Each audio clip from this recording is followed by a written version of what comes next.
Hello guys, para sa hindi pa po nakakaalam nitong miracle fruit, paano gawin o paano lutuin, madali lang po.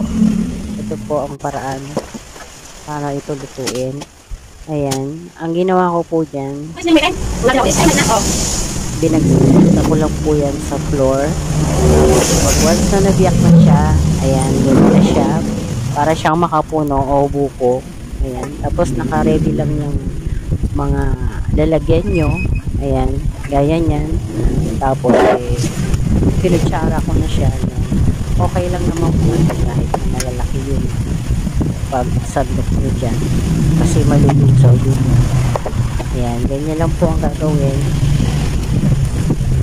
Panoodin nyo lang po isa hanggang sa dulo para malaman nyo po kung ano po yung step by step na pagluluto nito miracle fruit para mag miracle fruit juice. Madali lang naman po siya guys. At alam nyo po ba itong miracle fruit, marami po itong mga benepisyo sa ating katawan. Gaya po ng good for diabetic patient at good for high blood pressure. Ayan, maganda rin po pala yan sa may mga high blood. At sa may colon problem, anti-cancer, anti-aging, prostate problem, for constipation, great for diet and weight loss. Maganda rin po pala yan sa mga gustong mag-diet at magpababa ng timbang. Gaya po natin. Gaya po.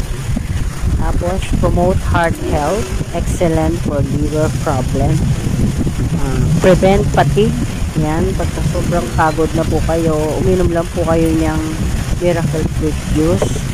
Yan, lalakas kayo. And it helps reducing insomnia, yung mga hindi po masyado nakakatulog sa gabi, kaya po din.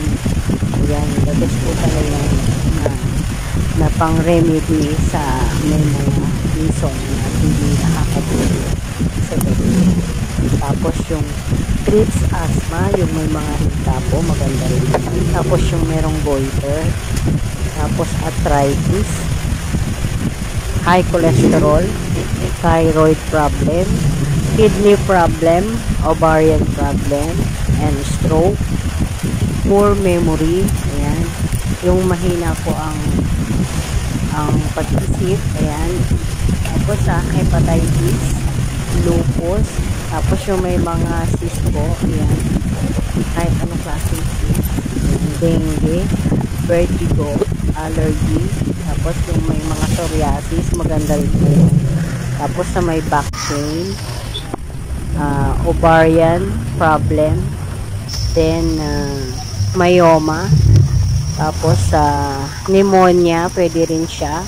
Tapos sa allergy, tapos yung urinary tract infection or UTI. Ayan, ang dami po niyang benefits. Kaya kung ako sa inyo, nabibili po yan sa online, marami pong nabibili. Kahit po sa mga palengke, mura lang po. Ayan, makikita nyo naman po paano yung paggawa ko. Madali lang naman po. Ayan, mag-ready lang po kayo ng mga less than 1 hour. Ayan, para sa preparation po yung miracle fruit juice. Ayan. Medyo binilisan ko na nga lang yung video para mas madali siyang matapos. Kasi pag hindi mo binilisan, naabutin pa po ng siguro mga more than 1 hour yan. Ayan. Yan, sinasala ko na po yung time na yan dahil luto na siya. As in, black na po siya lahat. Puti pa siya sa una, tapos naging black. Ayan, sinasala ko na siya. Tapos para maging na po ready to drink na yan, ilalagay nyo na lang sa freezer. Ayan.